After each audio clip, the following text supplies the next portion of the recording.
Not every face on American Bandstand became a household name. Some were remembered less for fan clubs or magazine covers, and more for the quiet way they made the dance floor come alive. Joseph "Buddy" Arrison was one of those dancers. His steps carried a strength that was never flashy, but always genuine. Partners recalled how he made them shine, how dancing with him felt natural and effortless. On the floor of WFIL's Studio B, Buddy belonged to what fans would later call the last wave, the final group of Philadelphia regulars before the program moved west. Among them, he was steady, graceful, and real. He wasn't chasing the spotlight, he was simply following the music.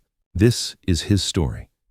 From a Philadelphia boyhood shaped by rhythm to the golden years of Bandstand, to a quiet life far away from television lights, and finally, to the memory of a man whose presence, though subtle, still lingers. Joseph "Buddy" Arrison grew up in Philadelphia during a time when America was transforming. The late 1940s and early 1950s saw neighborhoods buzzing with jukeboxes, corner stores, and the first surge of rock and roll pouring from radios. For a boy like Buddy, the world was filled with sound and movement. Home life gave him roots. His parents fostered a household where togetherness mattered, and his sister Joan often shared in his joy for music. A treasured photograph, later shared by his niece, showed Buddy and Joan competing at a local dance contest. Long before television cameras captured him, that image revealed who he was. A young man moved by rhythm, expressing himself through dance with honesty and energy. Philadelphia itself was fertile ground for a teenager with such passions. As cars filled the streets and teenagers became a cultural force, dance was more than entertainment. It was identity. For Buddy, evenings often meant practicing steps in living rooms, in gym halls, or at community events. By the time he entered his teens, the role of the American teenager was changing. No longer passive observers, teens were shaping culture, dictating what records sold and what styles thrived. Buddy was part of that wave. He might not have spoken of dreams of fame, but his natural love for dancing hinted at a path that would soon lead him to the doors of American Bandstand. For Philadelphia teens in the mid-1950s, few places carried the same allure as WFIL's Studio B. American Bandstand wasn't just a television program, it was the heartbeat of youth culture. Teens lined up along Market Street, eager for a chance to step into that brightly lit studio where music pulsed and cameras captured every movement. Buddy Arrison was among them. To some, the crowds and spotlights were intimidating. For him, the rhythm was grounding. The studio's atmosphere was electric. Teenagers laughing, fixing their hair, clutching records, adjusting skirts and jackets. Yet when the music began, Buddy's calm presence came through. He wasn't there to perform, he was there to dance. On the floor, he partnered with Mary Burns, and later with Eleanor Carey and Bo Soesbee, Barbara Warcall. Each remembered him as steady and graceful, a dancer who didn't overpower but instead elevated. His steps flowed with natural ease, guiding partners in a way that made them look their best. Buddy was never the kind to chase a camera's gaze. He didn't need to. Among the teens who filled the studio, his reputation quickly grew, not as a celebrity, but as the kind of dancer everyone trusted. For a program built on authenticity, that was its own form of stardom. By the early 1960s, American Bandstand had become a national touchstone, and Buddy Arrison was part of the scene that carried Philadelphia's final chapter. He belonged to the last wave, a generation of regulars who closed the city's era before the shows moved to Los Angeles. Photos from that period place Buddy among Louis Cresco, Margie Rosati, and Carol Cosentino, a reminder that he was very much part of the circle that defined those years. He didn't dominate the spotlight, but within the community of dancers, his presence was respected. Many peers would later call him one of the finest male dancers of the group. His style was strong yet fluid, a combination that made every partner feel secure and graceful. One of the most telling glimpses of Buddy's legacy came through his family. A photo shared by his niece showed Buddy with his sister Joan at a local dance competition, proof that his love of movement predated television.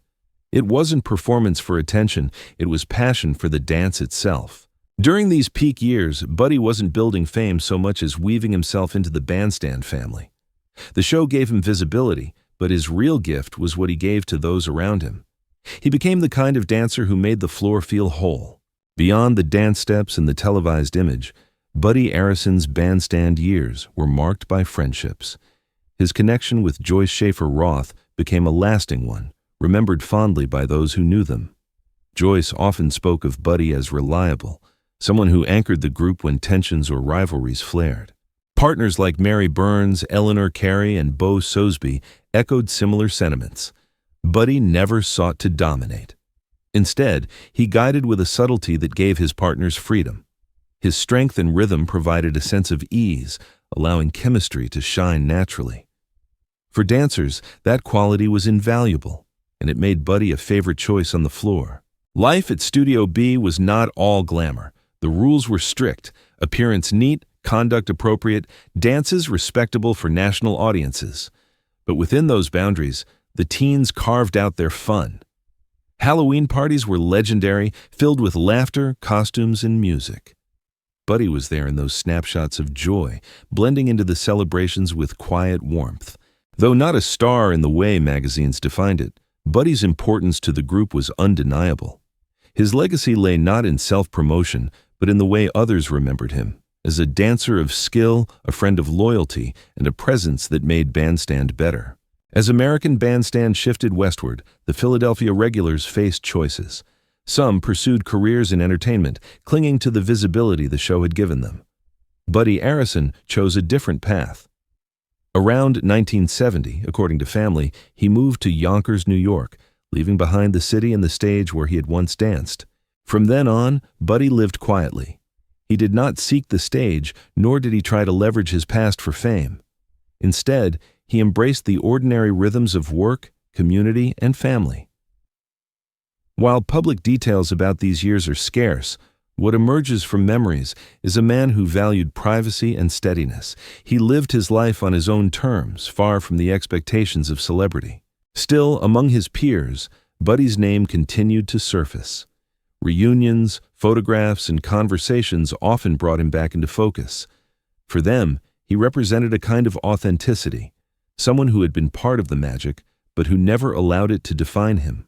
His journey beyond the spotlight underscored what Bandstand really was. For most of its teens, it wasn't a launching pad.